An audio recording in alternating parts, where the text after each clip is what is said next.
Hi there, Tad Hargrave from Marketing for Hippies. Today we're going to be talking about the 9 qualities of a well-articulated problem.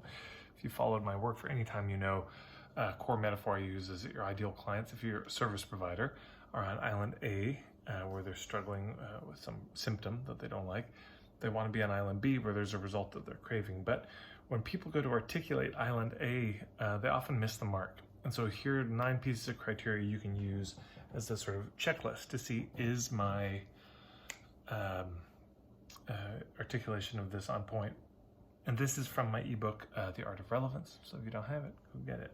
I'll put a link in the thing below. All right, so 9 qualities of a well-articulated problem. First of all, is it urgent? This is important. You can't just have people who are sort of feel a little unwell sometimes. There's no urgency. There's got to be some I need to handle it right now.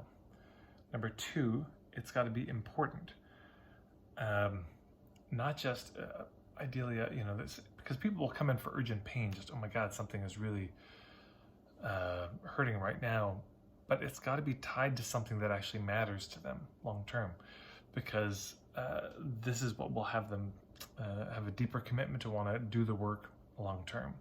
Not just that they're in acute pain, but that's preventing them from doing important things in their life, things that matter to them. It's got to be negative, of course. It's a symptom, it's a problem. It's got to be something they don't want. That's the nature of Island A, something they do not want. Number 4, it's got to be present tense. They have to be experiencing it now. Because this is where people fall down. They say, well, I want to help people prevent these problems. Nobody buys prevention. So they have to be experiencing it present time. You're recovering from burnout right now. You are sad right now. You're heartbroken right now. Not you remember being on Island A, because it becomes so hazy. People forget this stuff. It must be solvable. Of course. I mean, if there's no way to get off Island A, why are you marketing anything to them? It has to be solvable, addressable, dealable, withable. Number 6, it has to be particular. I mean, yes, stress is a symptom, sure, but it's very generic. So this has to be very particular situation to them, specific. What is the situation, the circumstance?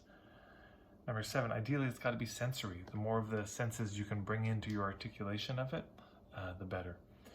Number 8, it's got to have feelings. This is so important. It's not just the objective circumstance that we want to talk about, but also how do they feel about it. So not just that they're going through a divorce, but they feel overwhelmed by the divorce, for example. So, because if we skip this part, if we skip the feeling, it just lacks the but also if you overstate the hey, when you look at your bookshelves, do you just feel devastated and overwhelmed that you'll never read them all? Actually, that is kind of true for me, but that might be overstating it. But also, if you got were you just punched in the face and you feel mildly annoyed, you see what I'm saying? You've got to hit the mark exactly. This is how they feel. So when they read it, they say, oh my God, it's just like that. And by the way, the feeling could also be, you could convey that metaphorically. Does it feel like you're being buried alive? And they say, oh yeah, that's exactly what it feels like. Number 9, it's got to be simple, succinct, and clear.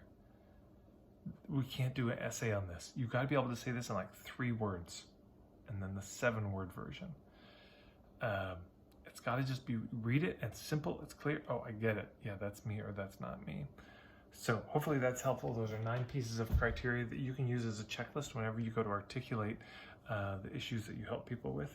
And if you have any questions about this, please put them in the comments below.